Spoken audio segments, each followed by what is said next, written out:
Hyvinkää, a town located to the north of Helsinki, was known for being quiet and safe with very little serious crime. It had a reputation as a peaceful Finnish community where the slow pace of life and low crime rates created a strong sense of calm. But that peaceful image would be permanently changed by what came next.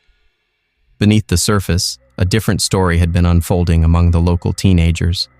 Many of them felt stuck in a boring environment with not much to do. That feeling of aimlessness led to heavy drinking, and a strong, cheap liquor called kill juice became the drink of choice.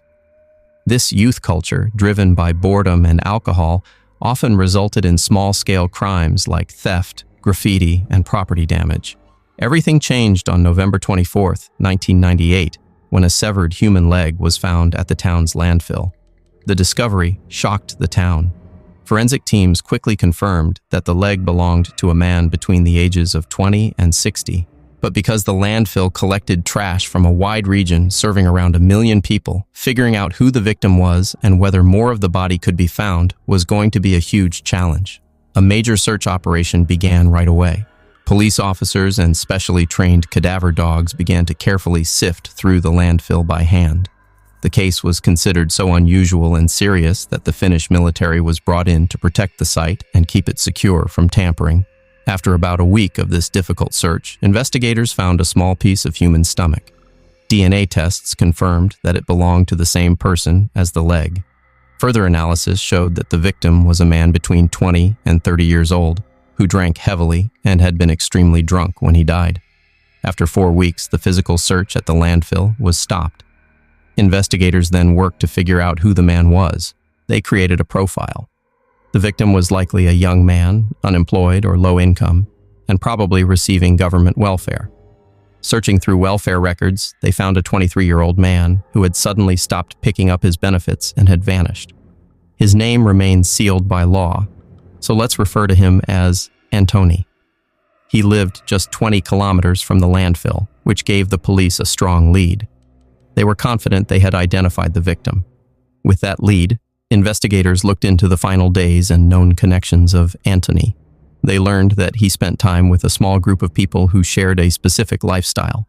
This group had a strong interest in heavy metal music, often dressed in goth-style clothing, and drank heavily. The last time anyone saw Antoni alive, he had been with this group in Hyvinkää. As police continued their work, 2 people from the group stood out. Jarno Elg, who was 23 years old, and Mika Riska, who was 21. The investigation soon turned its attention to Jarno Elg, whose background revealed disturbing and long-standing problems. He was born in 1975 and came from a family where mental illness was widespread. Several of his siblings were diagnosed with conditions such as schizophrenia. From early childhood, Elg was frequently bullied, which only added to his emotional instability. He began using alcohol and drugs at the age of 10. His early substance abuse, combined with his psychological struggles, led to several suicide attempts and multiple stays in psychiatric hospitals. Despite these interventions, none of them were able to resolve the deeper issues he was dealing with. Elg developed a strong connection to black metal music, which became central to his identity and increased his isolation. He fully adopted the subculture's look, growing out his black hair and wearing shirts from metal bands that often featured violent and offensive images. Rather than helping him feel included, this identity made him feel even more separated from society and reinforced his belief that he didn't belong. By the time he was 16, Elg had started down a path of criminal behavior and declared involvement in Satanism. In 1991, inspired by a trend in the black metal scene where church arson was viewed as a form of rebellion, he attempted to burn down a local medieval church. He was sentenced to almost 2 years in a juvenile facility for the crime. After his release, instead of changing course, he increased his use of drugs and alcohol. Around this same time, he became fully committed to Satanism, not in the literal sense of worshiping the devil, but as a belief system centered around extreme self-interest. For Elg, this meant rejecting guilt, empathy, laws, and moral boundaries entirely. His personal philosophy became, do whatever you want, ignore consequences, and feel no remorse. This way of thinking justified anything he chose to do. In the summer of 1998, LG began building a close circle of others who were emotionally vulnerable and easily influenced. He met Tervashonka, who was 17 at the time, during a stay at a psychiatric hospital. Although she came from a stable home, Terhi had started using drugs and alcohol heavily by the age of 14 and had eventually run away. She quickly moved in with LG, who took on a dominant role in her life and introduced her to his chaotic worldview. Not long after, they were joined by Mika Riska, a 21-year-old who also came from a psychiatric facility. He, too, was easily drawn in by LG's influence. Together, the three formed a small, dangerous group that shared both personal struggles and LG's destructive ideas. In October 1998, just 1 month before the murder, LG carried out an act that gave a clear warning about what he was capable of. He tied his own dog to a radiator and beat it to death with a metal pipe. This act of deliberate cruelty showed a complete lack of empathy and demonstrated that he was not only willing to hurt others, but could do so in a planned and violent way. On November 21, 1998, a group of people gathered at Jarno Elg's apartment. Those present were LG himself, Tervashonka, Mika Riska, a 16-year-old boy whose name has not been released, and the unknown man we already referred to as Antony. All of them were wearing black clothing, which they usually did, and they were already heavily intoxicated, having mixed alcohol with various drugs. By this point, LG had clearly taken control of the group. He acted like a cult leader, and the rest of them followed his unpredictable way of thinking. Later that night, they left the apartment and ended up at a church in Finland, where they got into an argument with a group of Christian youth. LG immediately challenged them, pushing his satanic beliefs and trying to provoke a strong reaction. Although the exchange was intense, it did not become violent. Eventually, things calmed down and no physical fight occurred. Afterward, they returned to LG's apartment, which was in poor condition. There was an underlying tension between the group members, especially between LG and Antony. For reasons that were not made clear, Antony had been irritating LG. As the group continued drinking and using substances, LG played his favorite album, The Canaan Chronicle by the black metal band Ancient, and focused intently on the music's dark and aggressive tone. What set off the violence that followed was something very minor. Antony, either because he was drunk or just being honest, said he didn't like the album or the band. That one comment, a simple opinion about music, was enough to send LG, who was very drunk and deeply influenced by his own disturbing beliefs, into a sudden rage. Without saying anything else, LG stood up and punched Antony hard enough to knock him to the floor. The 16-year-old boy joined in immediately, and together he and LG began beating Antony as he lay helpless on the ground. Then Terhi and the 16-year-old lifted Antony onto the couch, where the group continued to attack him, working together to hurt him even more. The assault soon turned into a long episode of torture and humiliation. LG left the room for a moment and came back holding a dog collar with metal studs and a leash. He then turned the music up as loud as possible on the stereo, trying to cover the sounds of what was happening. They strapped the collar around Antony's neck and forced him to crawl on the floor like a dog. What followed were acts meant to degrade and humiliate him further.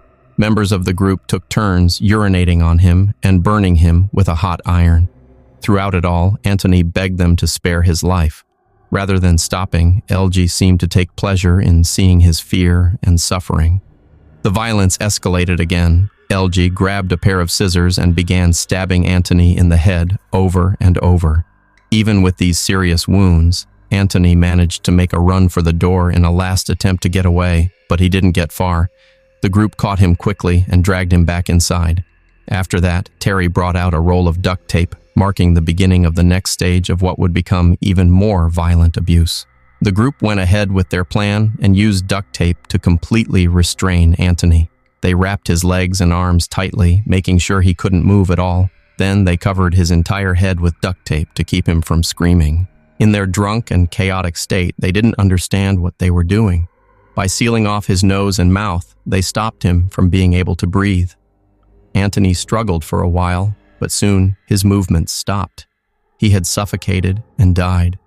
Even after Antony was dead, the violence didn't stop. What happened next went even further into brutality. LG, showing no emotion, picked up a knife and started cutting up the body. He cut off pieces of flesh in a systematic way, then removed Antony's heart, intestines, and genitals. The way he went about it showed that he was fully detached from what he was doing. Eventually, the violence became too much for the 16-year-old. He couldn't take it anymore and ran away. That left Elg, Terhi, and Mika behind. The three of them then took part in something even more disturbing. They ate parts of Antony's flesh. After that, they cut off his head. They treated it like it meant nothing, throwing it around the room and laughing while they did it. They weren't done. They dragged Antony's body into the bathroom and used a saw to cut it into smaller pieces so they could get rid of it more easily. The next morning, when they woke up hungover from the night before, they joked about losing the head. Then they found it sitting in a cupboard and started laughing again, acting like what had happened was just some strange joke. The head was then further desecrated. One of them tore out the eyes. Then, in what they treated like a final step, they stuck firecrackers into the skull and blew it apart, leaving behind only pieces of what had once been someone's face. Once the body had been cut up, they turned their attention to getting rid of it. Mika and the 16-year-old, who had returned, began talking about how to dispose of the remains. At the same time, Terhi started cleaning the blood from the apartment, trying to remove any signs of what they had done. Elg, meanwhile, kept working with the remains, either still under the effects of drugs or simply enjoying what he was doing. Their disposal plan was to scatter the body parts in trash bins around Hyvinkää. They hoped this would erase any trace of the crime and let them return to the quiet appearance of normal life in the town. In the weeks that followed the murder, the group remained fixated on media coverage, closely tracking every update related to the investigation. Their anxiety grew when police found a severed leg and then a piece of stomach. The case moved forward quickly, and on December 8, 1998, all four individuals involved were arrested: Jarno Elg, Mika, Riska, Terhi Tervashonka, and the 16-year-old boy who had previously fled the apartment during the mutilation.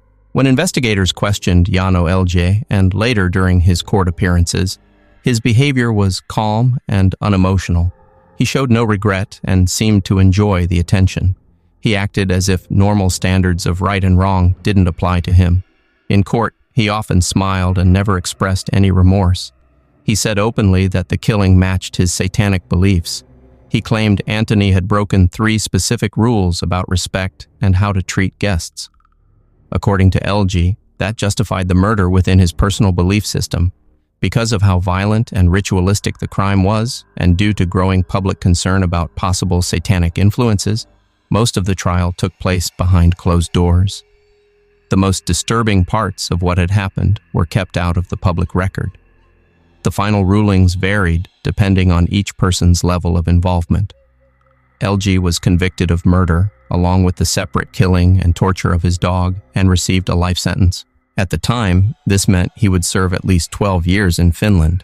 Terhi Tervashonka was considered partly insane but still legally responsible, and she received a sentence of 8.5 years.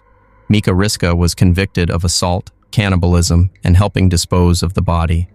His sentence was lighter, 2 years and 8 months. The 16-year-old boy was found not guilty. The court concluded that he had been manipulated and had not played a central role. Several years later, news came out about changes to Elg's sentence. He had been given day release privileges from prison, but those were taken away after he was involved in a bar fight, which showed he was still prone to violence. But in 2016, after serving 17 years, Elg was released. According to reports, he later completed his education, got a full-time job, and hasn't committed any crimes since his release. This has raised the possibility that he may have been successfully rehabilitated, even though he remains one of Finland's most well-known killers.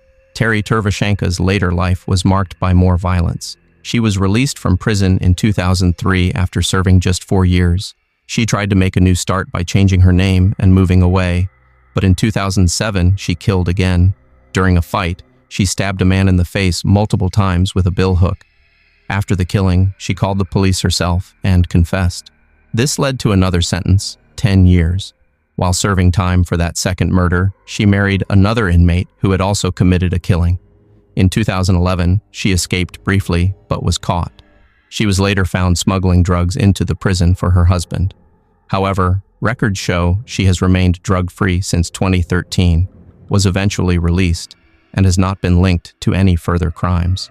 The case continues to raise serious concerns. In an interview from 2000, Terhi said she felt no guilt about Antony's death. She denied that it was murder or that it had anything to do with satanic rituals. She repeated their earlier claim that his death was accidental, caused by the duct tape. One of the most disturbing facts about the case is that the official records will remain sealed until 2038. This suggests that even more horrifying details about the torture, dismemberment, and desecration may not yet be known by the public.